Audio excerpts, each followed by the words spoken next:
Reformation. The quest for religious freedom was taken through areas of South France, Austria, Poland, Russia, and finally to America. They arrived in New York Harbor on the ship City of Richmond in the summer of 1874 and traveled by train, some to South Dakota and some to Kansas. Known for their industriousness and their expertise in farming, our founding fathers chose the rich black dirt near Mound Ridge, Kansas to make their home. Their first winter was spent in an immigrant house built by the Santa Fe Railroad. The seed they brought with them to plant their first crop was a variety of wheat called Turkey Red Hard Winter Wheat. The Mennonites' introduction of this strain of wheat to Kansas was instrumental in Kansas ultimately receiving the title of the breadbasket of the world. As families grew and began to prosper, the search for more land began. In 1886, Peter and Jacob Gearing purchased land near Murdock, Kansas, along the Nenasko River just north of what is now Camp Nenasko. They built and operated a prosperous flour mill, and their mill attracted a number of other Swiss Mennonites from both Pretty Prairie and Mound Ridge. By 1906, the group, who had been holding church services in the Pleasant Hill Schoolhouse, decided it was time to organize and build a church. 32 charter members signed the Constitution of the Bethany Mennonite Church, and by June of 1907, a simple 32 by 40 foot frame structure was completed at a cost of $2,000. Their first pastor was Reverend C.J. Moran, grandfather of Lola Graber, Cora Crable, Gary Crable, Janice Crable, and Paul Moran. Church services were held much the same as dictated in Russia. Men sat on one side of the center aisle and women on the other. This custom continued for the next 65 years. There were no musical instruments, and all services were in German. Reverend C.J. Moran served for 18 years. He received no pay except for $300 the last 2 or 3 years, and he and his wife raised 11 children. By 1920, the church membership was 209. Reverend Solomon Mute served as pastor from 1925 to 1931. He was a graduate of Bethel College, and he began phasing in the use of English in Bible study and catechism classes. In the early morning hours of August 24, 1930, after a gentle all-night rain, a solitary bolt of lightning struck the church. It was a Sunday morning. The building burned quickly. Today, a limestone marker stands on the church site at the north end of the Mennonite cemetery, some 4 miles south and 5.5 miles east of Kingman. In spite of the Wall Street crash and the ensuing depression, by October 1930, plans were underway for a new building. As families had continued to migrate south from Pretty Prairie and Mound Ridge, the center of the Mennonite community had shifted. Several families, having been involved in the Oklahoma land rush, also returned to Kansas, settling near Belmont. Thus, the new building was built 3 miles farther south on a much better road and was dedicated May 29, 1932. 1931 marked the beginning of what is now KMW. The original Women's Sewing Society was organized with 13 members. One of the charter members was Clara Kaufman, mother of Wes Kaufman. Over the years, they not only made quilts for charity, but they made and sent numerous relief bundles around the world, as well as rolling miles of bandages for hospitals and leper colonies, all in the name of Christ. Reverend B.F. Jansen served as pastor from 1932 to 1935. He operated an open-air lunch counter on South Main in Kingman and also ran a cream buying station. When asked to serve as pastor, he did so for free will offerings. God surely blessed him as he lived to the ripe old age of 106. Although the era of the 20s and 30s saw progress in many areas, church life was not without its challenges. During this decade, disagreements developed among some members that seemingly could not be resolved, and a number of families chose to leave the Bethany congregation to form the Zion Mennonite Church. In 1937, they erected a building in Kingman at the corner of Avenue A and Coronado. This building still stands today. The Zion congregation served the community for nearly 50 years. Their first pastor was Reverend J.J. Kaufman, grandfather of Gordon Kaufman and Delmer Baran. There were 18 different pastors in the following years. Reverend Theodore App, who pastored during the 1930s, became a pioneer in Christian radio as founder of the Back to the Bible broadcast in Lincoln, Nebraska. Reverend E.J. Neinswander served as Bethany pastor from 1935 to 1945. During these 10 years, the Neinswanders never moved to Kingman. They drove from their home in McPherson for every service, 140 miles round trip with 7 children, most of them teenagers. The church had a piano by now, and the 4 daughters were accomplished pianists. Vacation Bible School was initiated in 1941 by Luella Albright. As the United States entered World War II, the German language was removed from public worship services and the German hymn books were stored away. Occasionally, hymns would still be sung in German, especially at funerals, as late as the 1960s. Many of the Swiss Mennonites were talented musicians, and they brought much of their music with them from their old homeland. The hymnals we use today contain many of those old German melodies.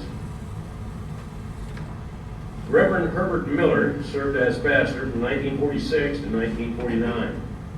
He also relied on free will offerings from the congregation, preferring to live by faith. It was during his pastorate that the church purchased a parsonage at 322 East A in Kingman. Reverend Frank Lowen served from 1949 to 1952. He was a graduate of Moody Bible Institute. Under his leadership, the church library was begun. Also during his tenure, church member Carl Flickner and family left for India, where they served as missionaries for 27 years. The Sunday school began taking up offerings each week for their support. Steve Moran's granddad, Willard Moran, once stated that after they began financially supporting the Flickners overseas, the church never again experienced a major financial crisis in his lifetime. The Sunday school offerings continue today for the support of Carl Flickner's son, Brian, and his family, who are ministering in Durban, South Africa. Reverend P.P. Cheddar served as pastor from 1952 to 1960. He was a graduate of Grace Bible Institute and a well-known Bible scholar. He was a published author and spent his waning years living and ministering among the Skid Row derelicts in South Chicago. Reverend Peter Neufeld, a graduate of Mennonite Biblical Seminary, served from 1960 to 1967. Church bulletins were introduced and an organized youth group was formed. For a time, he served both the Bethany and the Zion congregations, as Zion was without a pastor. Wednesday night classes for all ages were very well attended, with Reverend Neufeld teaching the youth. Reverend Peter Funk served from 1969 to 1975. He came from Saskatoon, Canada, and was as at home on the farm as he was behind the pulpit. During his tenure, the Bethany Mennonite Church and the Zion Mennonite congregation chose to merge and became the Kingman Mennonite Church. The group would meet in the rural Bethany Church building, and the Zion Church building would become a daycare center. The center was named Lollipop House, and Priska Weens of Halstead, Kansas, later to become Priska Crable, became our first daycare director. Lollipop House continued operations for 10 years, after which time the building was sold to the Southern Baptist Church. Also during Reverend Funk's pastorate, the tradition of segregated seating began to be phased out, and only the very elderly continued the practice. In 1969, a parsonage on A Street was sold, and a larger one was purchased at 330 East Washington. Reverend Harold Miller served as pastor from 1977 to 1981. He graduated from Eastern Mennonite College and Mennonite Biblical Seminary. Reverend Joe Atherton served as pastor from 1982 to 1993. He was the first pastor to be actively involved in the community as well as the church. He was very well known around town, and he liked being thought of as the community pastor. He was very active in the Kingman Ministerial Alliance and preferred to do what he called coffee shop ministry. The separatist mindset that had been ingrained for generations by years of persecution and moving from place to place was now slowly beginning to erode. On the evening of October 11, 1990, several church members arrived at the church to practice music and found the building filled with smoke so dense that they could not enter. As the call for help went out, surrounding fire departments as well as nearly all church members responded. They fought the fire for over 3 hours, but their efforts were in vain. The Kingman Mennonite Church stood with their arms around each other as they watched their building burn to the ground once again. The contents were a total loss, but by the morning's light they found, lying face up on a pile of ashes, the metal cross that had stood on a communion table. Some felt that this was a sign that we were to rebuild. The following Sunday, services were held in a large tent next to the burned out building. The rebuilding process had begun. A building committee and color coordinating committee were selected, and we faced the inevitable question, where do we rebuild this time? For most of the 85 years, the church had been a rural, predominantly agriculture-related congregation. However, the church was changing, and so the decision was made to move closer to Kingman. Ground was broken on the new site June 2nd, 1991. Shortly thereafter, construction began at 1620 South Main, Kingman, Kansas, and within the year, the building was completed. It was dedicated June 28, 1992. Pastor Brad Penner served from 1995 to 2005. He too was very interested in community involvement. He became one of Kingman's first law enforcement chaplains, working with the police and sheriff's departments, as well as the prison. He was known throughout the community for his expertise in hospital and crisis ministry. As these and other community outreaches impacted more and more non-Mennonite families, the face of our congregation began to change. Our worship services also changed as they became more contemporary, with the addition of a PowerPoint screen, drums, guitars, electronic keyboard, and other instruments. Casual dress became the norm, even for the pastor. Take 10, a coffee break between church and Sunday school, was initiated, creating time for fellowship and getting acquainted with new faces. Change is often difficult, and letting go of some of the time-honored traditions was extremely painful for a number of our group, and at the very least, a bit difficult for all of us. The Penner years signified the struggle between the old and the new, and sadly, not all could agree with the new direction the church was taking. Pastor David Roth was called in 2005. With the addition of more young families, the face of our congregation continued to change. We were no longer an aging congregation. We were a congregation of young families and children, with nearly 40% of our group below the age of 18. It now seemed ironic that during the planning of this building, there was considerable debate about whether we should include a nursery, as we had so few young people at the time. Now, as Pastor David looked over his congregation, he began to envision a youth pastor, On May 21, 2007, Hallie Cable became our first youth pastor, beginning another era of the Kingman Mennonite Church. As we look back, we have come from a people who journeyed from the majestic alpine mountains of Switzerland to the majestic plains of Kansas. We have come from a people who had to trust God for their very lives to a people who live their lives for the God they trust. We have come from a congregation who could not speak English to a congregation that now includes English teachers. We have come from an isolationist culture to a culture of openness and acceptance, and through it all, God came with us, sometimes leading us, sometimes carrying us. We will be forever grateful to those who came before us for the faith and courage that made it possible for us to enjoy the privilege of worshiping freely in the land of the free. As we look forward, change will always be an inevitable part of the landscape of the Kingman Mennonite Church, and as long as we continue to place our faith and trust in the Lord Jesus Christ, we may stumble, but we will never fall.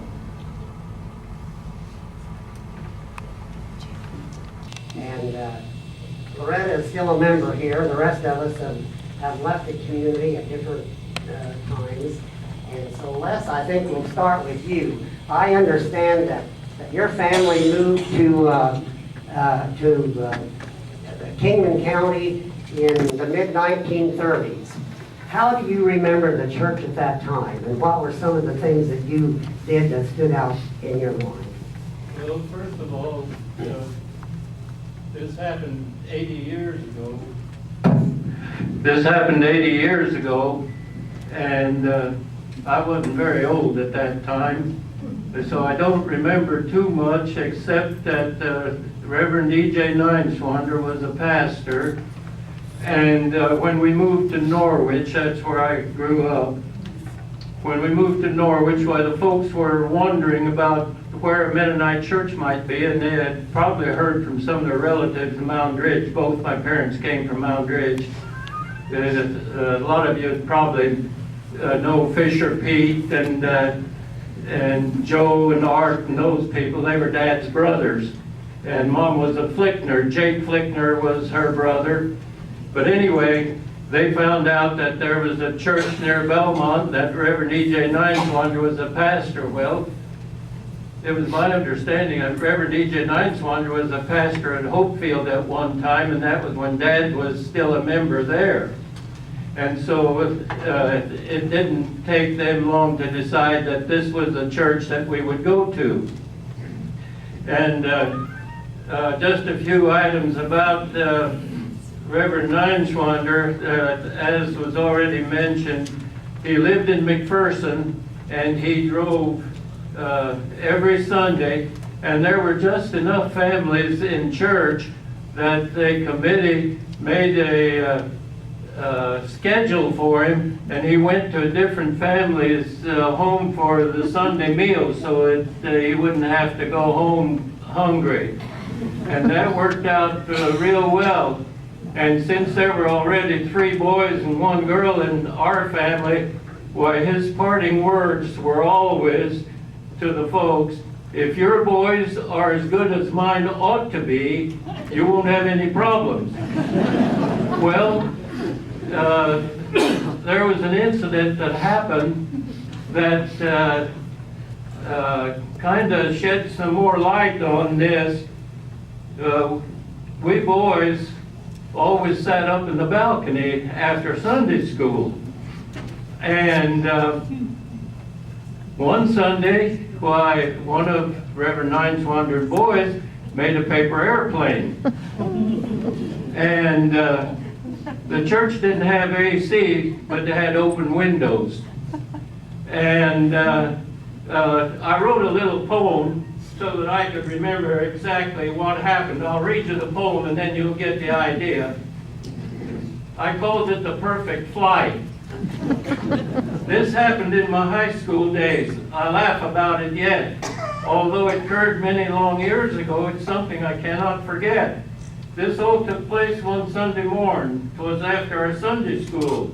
The high school boys all sat upstairs. For us, this seemed the rule.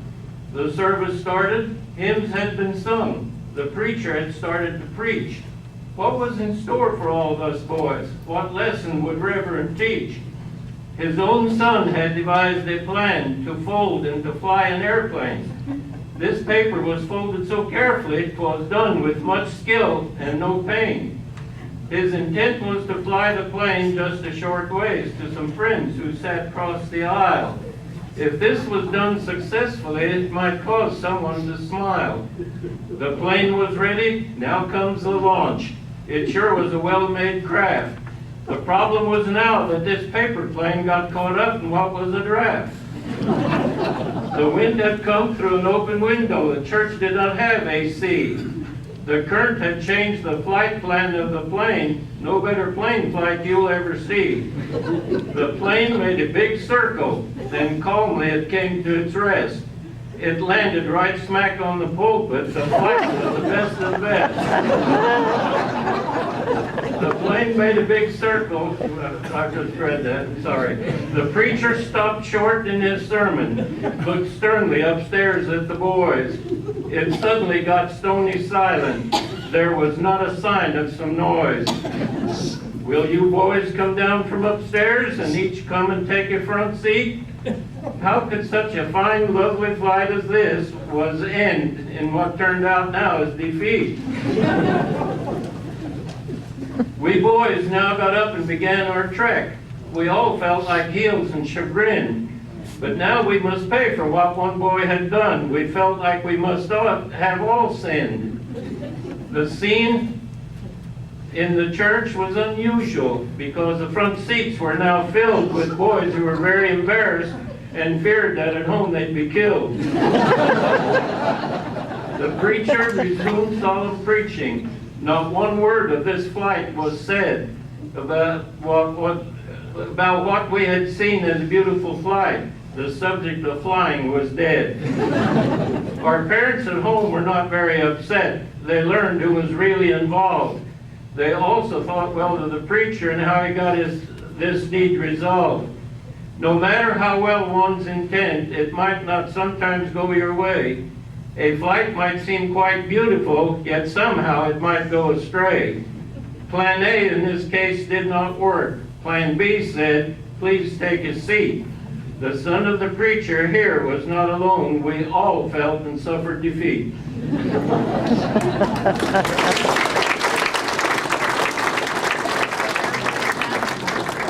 Now there was another incident. We saw the picture of the churchyard and that there was a driveway and the church was in quite a ways. Well, one Sunday morning there were quite a few of us boys, Bud Moran, Delmer Moran, Lou Albright, Glenn Zerger, and a bunch of us. But we were outside and we were just visiting. And we noticed that there was one parking space that was empty because this fellow always parked in the same place.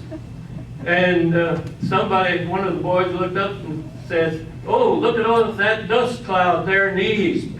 And it was a car coming just real fast. Well, we didn't think much more about it, except in just a very short time, we saw who it was. It was this man, and he was a very elderly man at the time. He was coming to church, but he was kind of late. But somehow or other, he bent it into the driveway, and instead of going to his parking place, he went clear around the church, and you saw that would be quite a distance. And he came around to the other side, and guess what? He made it just exactly to his parking spot. Well, one of the boys said, when he got out, said, boy, you sure went a long ways to your parking spot. And the only words he said before he went into church was, yeah, my brakes went out.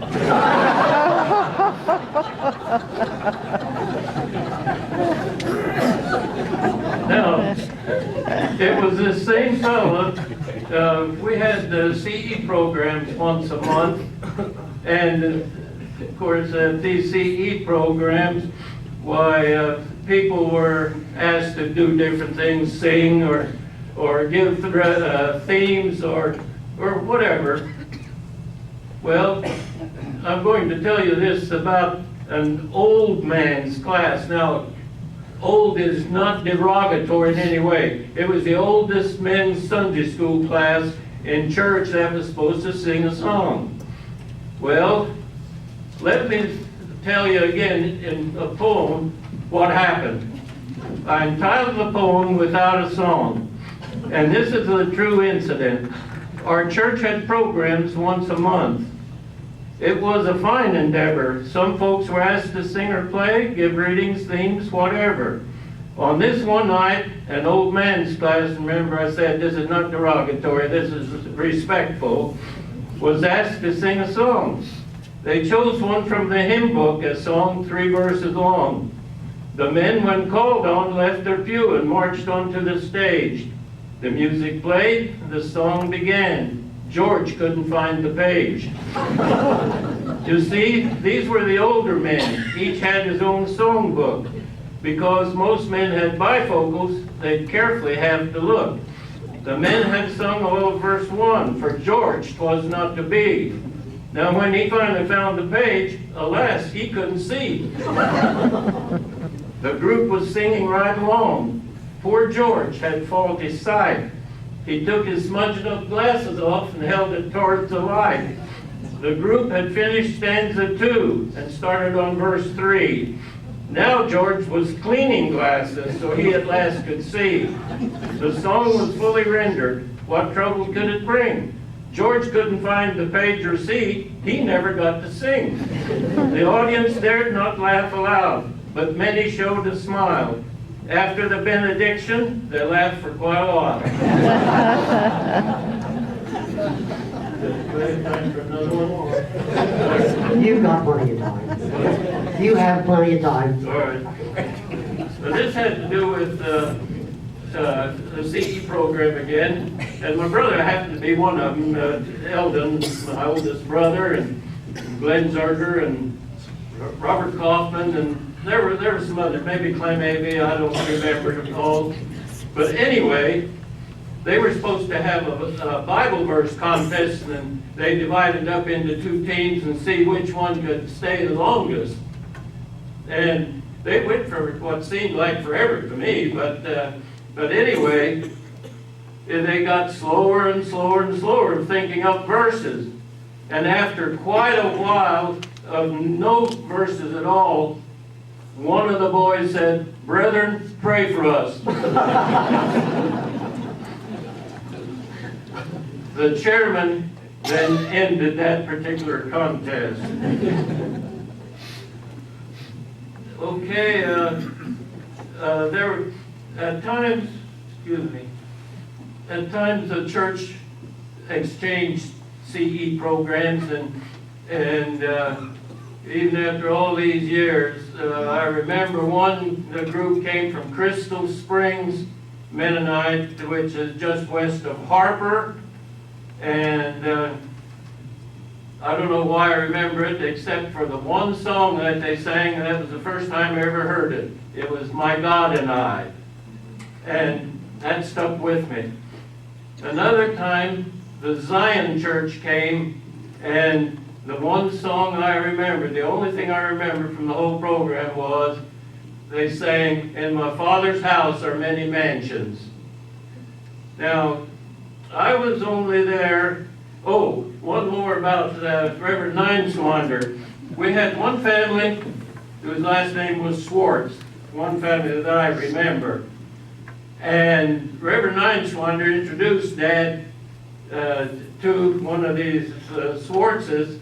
And those of you that know the German, but this is what Reverend Nineswander told Dad. He said, "Sagt ist schwarz, aber ist weiß."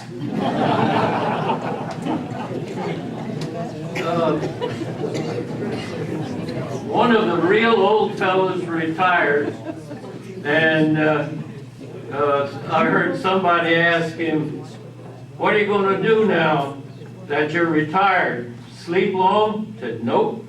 Going to get up just as early as I always did." And the guy said, Well, why do that? I said, well, then I'd have more time to loaf. We had a late chorus practice one night. Mrs. Joe Crable passed away, and it was in the summertime, I believe, as I remember, and we were very busy in the field. And about 9:30 or 10 o'clock, our chorus director, Fred Rand, called the folks. I was out in the field yet, and they called the folks and said, "Can Les come to chorus practice?" And the folks said, well, yeah, they thought I could. And so they came out to the field and got me, and I went to chorus practice, and the catch was that at that time, most of us in the chorus didn't know much German anymore. And so, the family had requested one German number. And we practiced until probably 2 o'clock in the morning for the funeral the next day. And we got the job done, and everybody said it was good. So that was one of the things. Let's see. Then I was already gone by this time, but later on, sometime the church council or somebody wanted to have the German minutes of all the church meetings translated, and there wasn't anybody that felt adequate to the job, so they asked my mom, who was a member here until she passed away in 93, was that it? Or 96? No, well, anyway, it was in the 90s. She passed away, but this, I think, happened in the 60s or 70s or something like that, and they asked her to translate all the minutes into English if she would do it. And she took on that job, and as far as I know, it happened. She got the job done, but what happened to them, I don't know if they're still around or whether they burned when the church burned, or I don't know. But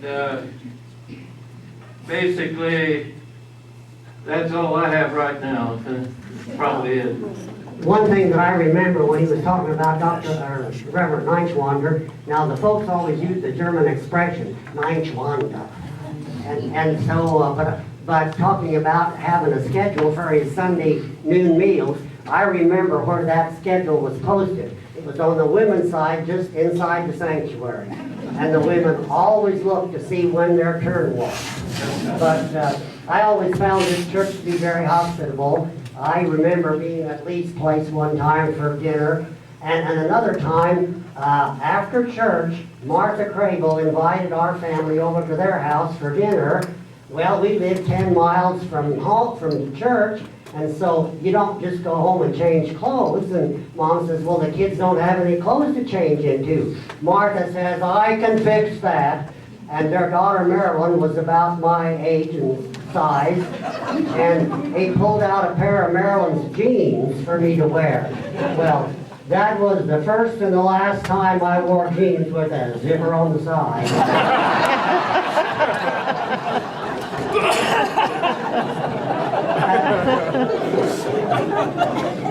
And you mentioned your brother Eldon. Well, Myron was a brother of yours, and he went into the ministry, which was then one of the sons of the church who had gone into the ministry. But when I was thinking about that, I was thinking about the Albright family, or Albrecht. There was Irvin and Harry and Luella was mentioned in Luella, she had married a fellow named Foutopoulos. That's right. Those siblings, all three, went into the ministry from this congregation. And that's, I thought, was rather unique. So, when you went to Bethel, did you come home very often? No, I did not. Well, did you have a group that came with you and gave special music? Yeah, at the Zion Church, a Bethel ministerial student, Bill Unrow, was served there at the Kingman Church for a while, was at Zion, and he was in our dormitory there at Bethel and there were 4 of us that got together, quartet, and we would come out while Bill was pastor there every once in a while, and we'd give the special music. So, very good. Thank you. Loretta, you had a grandpa by the name of Baran. You married a Baran, and we had a preacher Baran. Were they all cousins? It's a Mennonite thing. Well, can you expound on that a little bit? Well, I never, Reverend C.J. Baran was my great-grandfather, but he died about the year I was born, so I never got to know him. Gary remembers him. But he came to America at the age of 8 and grew up near Mound Ridge, and he was elected pastor of the Hopefield congregation in 1895 and served there for 12 years. In 1907, he was called to organize and pastor the new Mennonite church in Kingman County. Several other Baran families had already located here. His daughter Clara once told me that she remembered the evening he came home from one of the church meetings and said they finally decided on the name. It's going to be the Bethany Mennonite Church, because Bethany was where Jesus spent so much of his time. He served as pastor here for 18 years. He was a tall, quiet man, and his daughter claims she never ever once heard him raise his voice to anyone. Reverend C.J.'s homestead is 7 miles southeast of Kingman on Highway 14, just a few miles south of here, and can still be seen today, although the house is no longer there. I don't have a lot of funny stuff. Has he written a book yet? He really should. Well, yes, he does have a book. Does he have a book? And his brother Myron has a book too that I've just recently read. Very interesting. So does my brother Joe. He wrote, my brother Joe, he did a lot in track, and he wrote a book on the history of the KU relays, and he was inducted into the Hall of Fame for the KU relays. Great. And I also had a sister. I might say that neither one of my parents went to high school, and one of the parents' big objectives in their life was, we hope that our kids can get an education. And believe me, we had to work for it, and it took me a long time to find out how dumb I was. It took me 51 years to get out of grade school, and I had 287 hours of college credit. But anyway, it was largely due to the parents and to the church. Kingman mentioned how hospitable the church was. We lived 15 miles from church. We were the only Mennonite family for a long time that lived at Norwich. And when the kids had Christmas practice rehearsal Sunday afternoons, there were quite a few families that invited us for the Sunday noon meal so we wouldn't have to go all the way home and back. And I guess they knew one of the deals that happened to us on the way home. The tie rod on an old Ford came loose, and Dad happened to see a piece of baling wire on the neighbor's fence, and he went and got that baling wire, crawled under the car, tied up the tie rod, and we made it home. Well, Loretta, tell us a little bit about Camp Minnesota. What the church, how the church was involved with that, and the beginning of it, Well, I've checked a number of sources, and as near as I can determine, neither the Bethany nor the Zion Church was directly involved in the beginning of Camp Minnesota. However, the conference was interested in a site near a river, and it was more economical to purchase land in Kingman County than it was farther north. It can also be assumed that a lot of the Mennonite people were already familiar with that area of the river because of the Gearing Mill having been in operation there at one time. Because the Gearing Mill site is only a half a mile north of what's now Camp Minnesota. But I do know the land was purchased from a local farmer named Sam Cole. A contest was held to name the camp, and Art Waltner from Pretty Prairie won the name with Camp Minnesota. The first session was in 1949, and everything was on the west side of the river, mostly in tents. Some of our members helped in the cleanup of the property, and 3 or 4 of our members attended that first summer, and I think Don Schrag is one that attended in 1949. Tents were used for sleeping and also for preparing the food. The cooking was done outside on kerosene stoves. The first directors were Adam and Helen Moeller. They lived in the old farmstead west of the river, which was also where Adam planted the apple orchard. If any of you remember the apple orchard, my dad used to put up prairie hay at the camp, and I picked a lot of apples, and I know there was at least one really good cherry tree. The kitchen and dining hall were built in 1951, and everything moved to the east side of the river. They used to fill 80-gallon barrels of water in the mornings to warm in the sun all day for evening baths, until the bathhouses were built in the early 1960s. Some of the later directors included Bill and Marge Stuckey, Menno and Mary Dirksen, Rich and Velma Ratzlaff, I think I saw them here, the Ed Thiesens, Don and Mary Troyer, Darren and Kristen Isley. And our church right now has scholarships to see that all of our kids that want to go to camp go, and most of them do. Oh, wonderful. And our people were somewhat involved in the Gearing Mill or the Murdoch Mill. You and Steve have done a little bit of research on that. In fact, over here on the display table, or next to it, we believe, are the grain cups that came out of that mill. What else can you tell us about that? Well, Peter Gearing and his son Jacob P. Gearing came down here in about 1886, and they, from what I've been able to determine, they settled originally when they came to America about 7 miles northwest of Halstead. And I'm not real familiar with that area, but in reading something about the mill around Mound Ridge, the Alta Mill. Oh, the Alta Mill. It mentions that Jake Gearing helping with that, and we wondered if it's the same person, but we don't know. Anyway, they came down in about 1886 and built a mill and dug a mill race that was approximately 2 miles long with horses and slips. And the mill then was in operation in 1889. And we know that they operated the mill past 1905, but I'm not sure how long. So that's what drew a lot of the other Mennonites into the Kingman area, was the presence of that mill, so they had somewhere to go with their wheat. And Peter Gearing's wife, her maiden name was Reese. And if you look back on the Reese family, they had been in the milling business for generations back in Europe. So I don't know whether it came down through the Gearing side or the Reese side. But that's really was where our church began, was when that mill moved in. It's interesting how they operated mills in those days, and I'm not really sure what the procedure was here, but I'm wondering whether people didn't maybe bring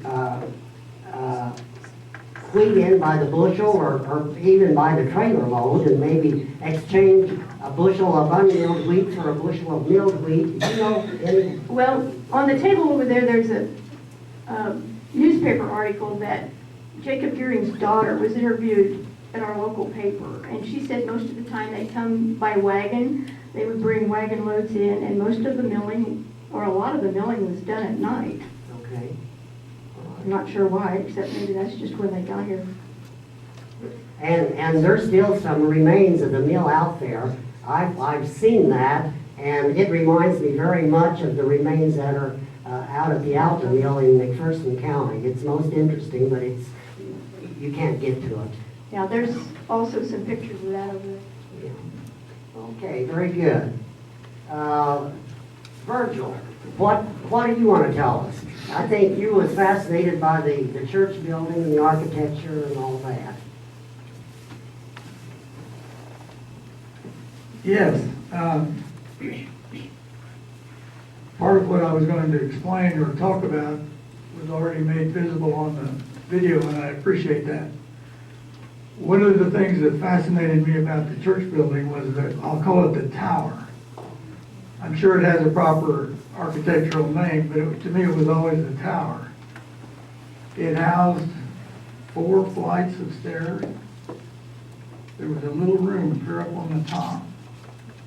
A little door in the side of that room that opened out over the balcony and above the ceiling. And some of us boys would see how far we could venture out without falling through the walking on the ceiling stud. I've always loved heights, and I just always enjoyed getting up into the very top floor inside the tower.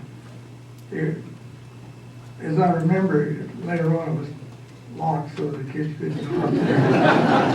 I don't understand why. The other thing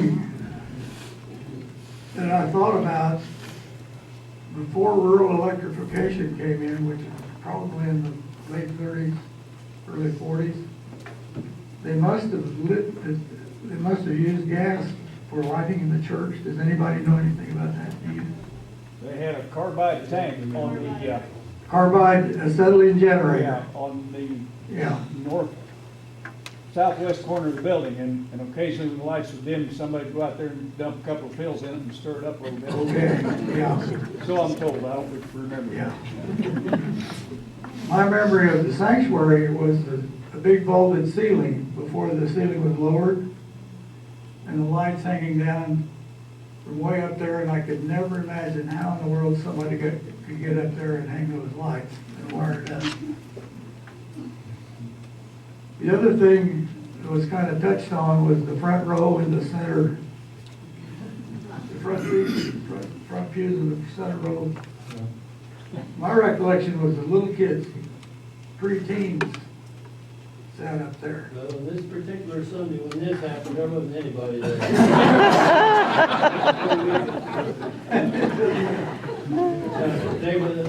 They were sitting on the women's side, in the front seats. Oh, the kids were, Yeah. younger kids.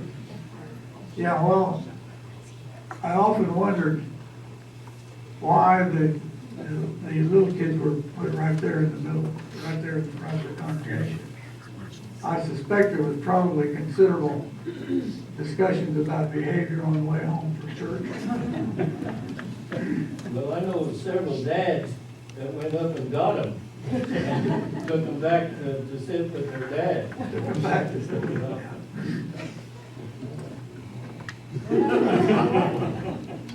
There was a railroad track, Missouri Pacific track, that ran by about a couple hundred yards south of the church. And sitting there and listening to sermons was boring to a young guy. Probably I wasn't the only one that was bored to tears. But I kept hoping to hear the train come by on Sunday morning to break the monotony. I don't think it ever did. But I would have just loved that. What else?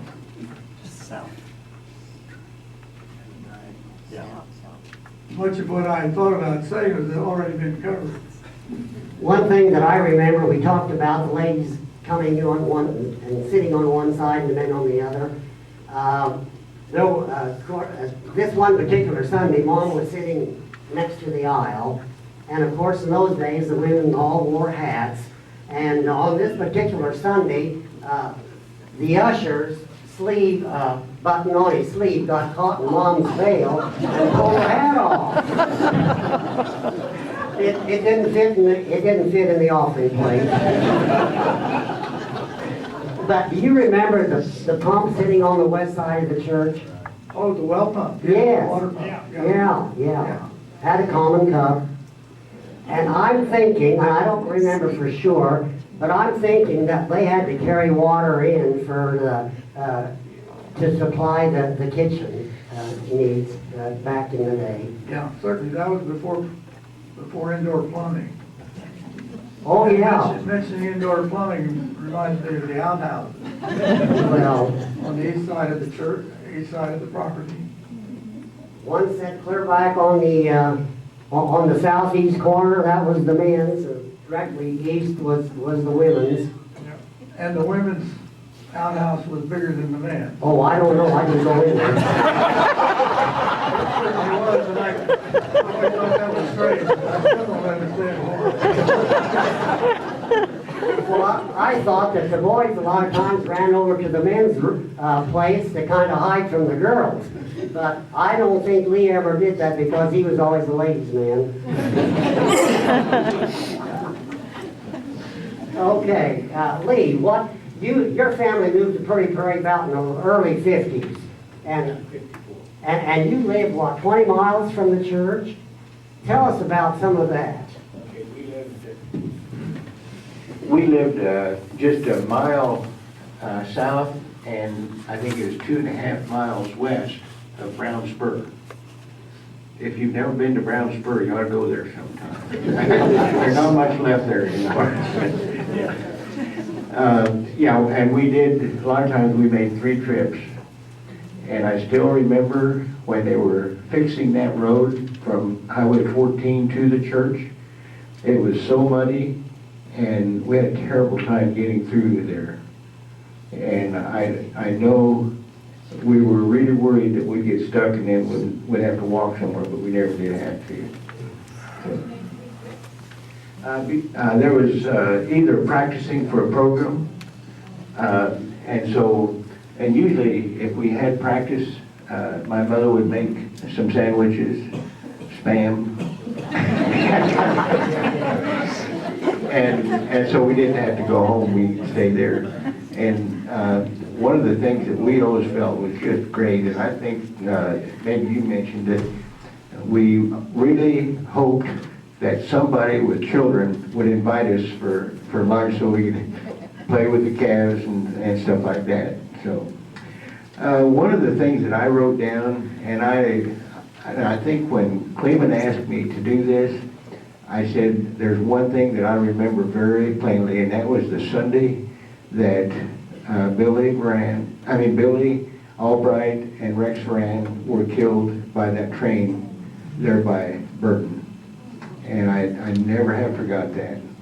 And then another thing that, and I was anxious or glad to see that film because it talked about Herb Miller. And I remember when he was there, and I couldn't have been over 7 or 8 years old, but I remember one Sunday morning he collapsed just during his sermon. And I don't remember what the reason was, but he apparently got sick for some reason or other. But that was one of the things. And then when you were talking about Reverend Cheddar,